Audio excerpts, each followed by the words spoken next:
Tu as 31 ans, tu es poète, mais poète expérimental, dans la mesure où tu réfléchis en acte aux impacts sur le réel du travail de la langue. Avec ta femme, activiste, vous avez publié en toutes sortes de langues, simultanément et un peu partout dans le monde, grâce à une série d'éditeurs convaincus, un opuscule titré « En avant pour la révolution bio-hardcore ». Manuel pratique pour, au niveau macropolitique, sauver la planète en transformant toutes ces forêts et terrains vagues en États indépendants, non anthropocentrés, et au niveau micropolitique, faire tendre la vie humaine vers son noyau hardcore dur, animal, organique, matériel, nucléaire. Manuel complet, mégalo, entraînant, hypnotique, efficace et drôle. Normal que ce livre connaisse le succès auprès de la jeunesse humaine du monde entier. Avec vos enfants, vous parcourez les forêts suédoises en vélo pour vous changer les idées et en chercher d'autres. Vous plantez vos tentes pour la nuit sur le terrain de foot rongé par la végétation d'un centre aéré abandonné, perdu dans les bois. Vous passez la nuit là et le lendemain, ta femme dit « Baby, je vais faire des courses dans la ville qui a l'air plus loin, tu t'occupes des enfants ? Vas-y, no stress, fais péter la thune, amuse-toi bien et n'hésite surtout pas à nous ramener plein de trucs marrants. » Elle enfourche son vélo, tandis que tu t'installes avec les enfants au bord du lac à eau inexplicablement rouge qui troue le paysage là plus loin. Les enfants jouent, les enfants barbotent, font des saltos arrière depuis le ponton ou creusent des trous. Tout va bien, il fait beau, il fait chaud, tu t'es fait un café, avec pour conséquence cette évidence, il faut que tu ailles faire caca. Et les enfants, je vais faire caca, vous restez ici, ne vous noyez pas, hein. Et tu y vas, et tu prends ton cahier, ton fidèle cahier d'écrivain qui t'accompagne partout. Tu explores les bords du lac en vitesse, et hop, tu remarques là un sauna, comme les Scandinaves adorent en fabriquer au bord de leur lac, avec, en annexe, comme par miracle, des toilettes sèches. Tu pousses la porte, l'ambiance est désuète, papier peint estonien au mur et vinyle russe par terre, quelques mouches, quelques toiles d'araignée, et un trône surplombant une impressionnante colline des troncs. Tu t'installes, instant magique où tout bascule, et tout bascule en effet puisque tu es happé par la magie de l'endroit. Tu es happé par la magie de l'endroit, inspiré, soudain, lourdement inspiré, tu saisis ton cahier et te lances dans un texte de malade, un texte vraiment dingue qui du coup prend des plombes à s'écrire. Tu écris, tu quittes l'espace-temps et ses problématiques spécifiques, tu te déconnectes, tu es dans un trip, le grand trip de l'écrivain au travail. Or, tout en l'écrivant, tu te dis que les enfants vont finir par s'inquiéter de ton absence, mais problème, tu es auto-hypnotisé par ton histoire, tu n'arrives pas du tout à décoller de là. Plusieurs dizaines de pages, plusieurs heures de trans-écriture plus tard, tu sors, enfin, vide, plein et content. Or, effectivement, les enfants ont disparu. Paf, fin de chapitre. Alors, dans le prochain chapitre, tu as 11 ans, tu es grec, ton père s'est suicidé de désespoir suite à la crise, ta mère décide de t'abandonner en rue avec ta sœur dans l'espoir que l'un ou l'autre riche, pas trop pervers, vous offre un avenir meilleur, puis part se prostituer. Vous êtes à la rue, c'est l'angoisse, dès la première nuit vous vous faites violer. Et les humains, allez vous faire foutre avec vos problèmes à la con, vos guerres, vos crises, votre libido. Nous, on dégage, on vous emmerde. Nos amis, notre famille, maintenant, ce sont les plantes, les animaux, les trous dans la roche, les flaques, les cours d'eau. Allez tous vous faire foutre, pensez-vous, et quittez Athènes en direction du nord. En chemin, vous volez dans les champs, les jardins, les poulaillers, les poubelles. Un jour, tu assommes à coups de bûche par derrière un gardien de supermarché s'acharnant sur des gamins syriens, orphelins, réfugiés, venus fouiller les invendus. Vous sympathisez et volez son smartphone au type dans les pommes. Pratique pour aller sur Internet choper plein d'infos sur comment survivre sans argent. Pratique pour vous mettre en contact avec d'autres jeunes du même acabit. pratique pour finalement tomber par hasard sur l'existence de ce livre « En avant pour la révolution bio-hardcore », livre qu'il vous semble indispensable d'aller voler quelque part.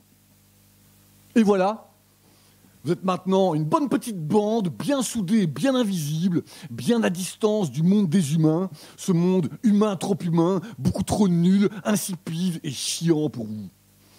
Vous faites bande avec quelques chiens sauvages, d'une intelligence rayonnante, et n'hésitez pas à embrigader ensemble d'autres jeunes dans l'équipe qui s'enflent en toute discrétion, tandis qu'elle remonte vers le nord.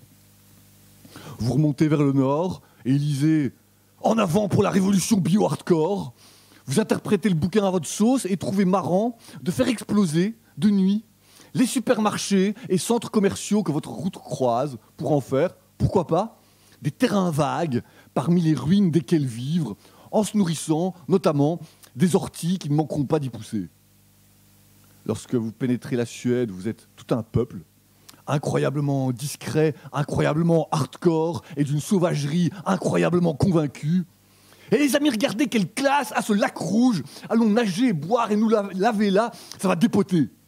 Et les chiens prospectent les lieux et sont convaincus, d'autant plus convaincus qu'ils se lient immédiatement d'amitié avec 3 enfants bien à fond, s'appliquant à faire des saltos arrière depuis un ponton donnant sur le lac ou à goûter les fourmis et les lombrics du coin. Vous faites connaissance, vous sympathisez, vous passez ensemble plusieurs heures de bon temps. Hors problème, impossible de les embrigader. Ils vous expliquent que leurs parents aussi sont bio-hardcore et tout, qu'ils ne voient pas du tout pourquoi ils les abandonneraient soudainement. Putain, on les prend de force alors, crient les ex-enfants soldats d'entre vous. Car oui, vous comptez dans vos rangs bio-hardcore des ex-enfants soldats bien barrés, bien flippés à l'idée de ce que le monde adulte ait connaissance de votre existence. Alors voilà, solution de compromis. Vous les emmenez de force, mais, leur dites-vous, c'est pour faire une blague à vos parents. Paf, fin de chapitre.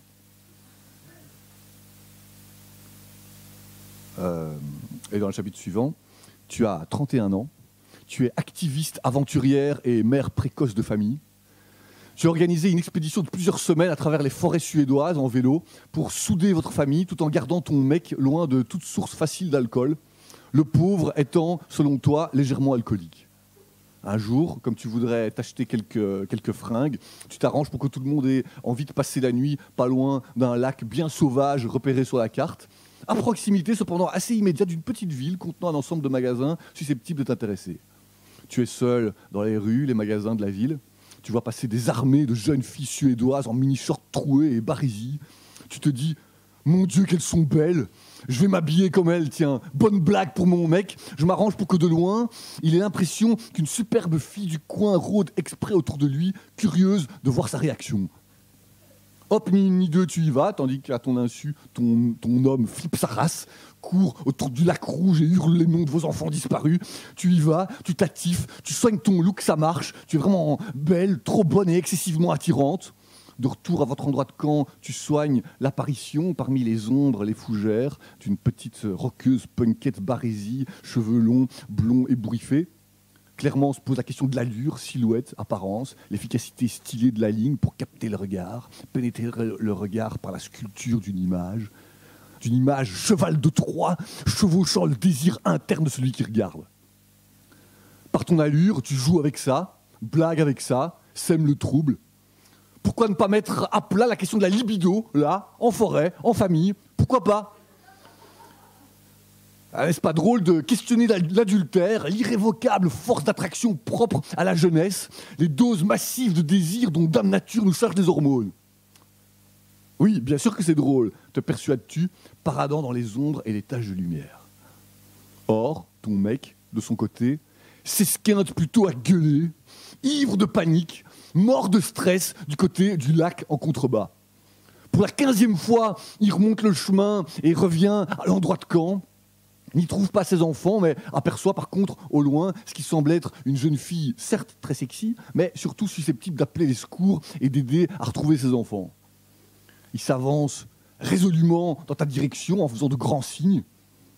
Putain, dis-tu, ne te doutant de rien, je ne m'attendais pas à ce qu'il soit aussi martial, à la hussarde, dans sa démarche d'approche et de séduction.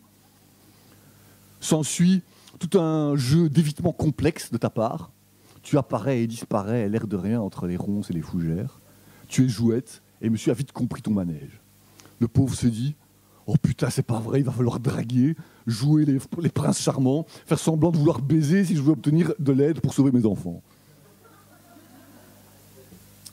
Voilà, je crois que je suis dans les 10 minutes là, non? Enfin, on m'a demandé 10 minutes, mais je crois que ça fait 10 minutes, non? Vous croyez pas? Non? Ah, la chef. Alors, le prochain chapitre, tu as 4 ans. Tu es une élan femelle à tempérament curieux. Tu as remarqué un petit attroupement d'humains installés dans ta zone d'existence. Alors, donc, tu te caches discretos dans un buisson bien placé pour observer leur manège. C'est très intéressant, cette parade qui semble nuptiale entre cette femelle et ce mâle, apparemment en pleine période de rut. Tu regardes leurs manœuvres tactiques d'apparition et de disparition, enfin de la fille en tout cas. Quelle grâce, quelle intelligence, quel raffinement subtil. Le mâle, par contre, te semble moins à l'aise. Il dégage un sale type de phéromones. Oui, étrangement, les phéromones de l'angoisse te pénètrent les narines. Mais qu'est-ce qui lui arrive? Tu renifles, puis éprouves dans les méandres de tes viscères ce qui se trame dans ceux du type d'en face. Une intrication étrange d'affects liés à de la solitude bizarrement sculptée, pétrie d'inquiétudes monstres. Tu ne le sais pas, mais le pauvre vient de perdre ses enfants suite à une défécation trop longue pour cause d'écriture un poil trop jouissive. Comme tu ne sais pas non plus que le pauvre se trouve présentement dans l'obligation de déployer des trésors d'imagination pour séduire efficacement une fille qu'il croit aux prises avec une libido un peu trop à fond. D'ailleurs, ne voilà-t-il pas qu'il se met au travail? Tu ne peux pas le savoir, mais monsieur, en tant que poète expérimental, pratique le pornolétrisme. Et pratiquant le pornolétrisme, il fomente en gorge, ventre, bouche et poumons un long son vocal bien rond, bien coriace, glauque, mais plaisant, grave comme tu aimes dans les brames de tes copains les élans mâles en période de rut. La période de rut n'a pas commencé pourtant, mais putain, ce type est balèze, te disent tes hormones et tes viscères. L'efficacité libidinale des sons sculptés par ce type t'impressionne vraiment beaucoup l'intérieur. Le brame est long, puissant, quoique subtil et d'une générosité déroutante. Il y a un truc qui se passe là, c'est sûr. Te voilà en proie à l'irrésistible envie d'entonner toi aussi ton chant de rut. Tu as beau être farouche, discrète et timide, cette envie te travaille alors qu'il n'y a à ta connaissance aucun autre élan mâle à la ronde. My God, comme c'est fort, tes organes sont secoués par des salves d'hormones, d'autant plus intenses que les modulations du chant se font plus insupportablement sincères, évidemment puissantes et douloureusement fusionnelles d'avec tes pulsions. Putain de bordel de merde, ça y est, tu n'y tiens plus. De tes entrailles surchauffées s'échappe bien malgré toi comme une plainte, une mélopée plaintive, aiguë, profondément nasillarde. Vous pouvez checker sur Google, c'est tout à fait vrai. C'est comme ça que l'élan femelle entame son chant de rut. Miracle des miracles. Le poète, clairement, apprécie immédiatement l'intensité nue de ce qu'il croit être le chant-réponse de la fille et module le sien en fonction. La sauce sonore prend, c'est l'évidence. Tout être vivant qui est aux alentours possède le sens de l'ouïe, savoure la beauté tendue de votre rencontre.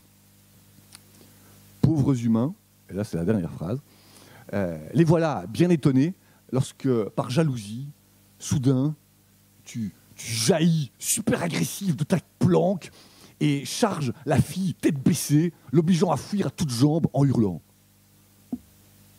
Voilà.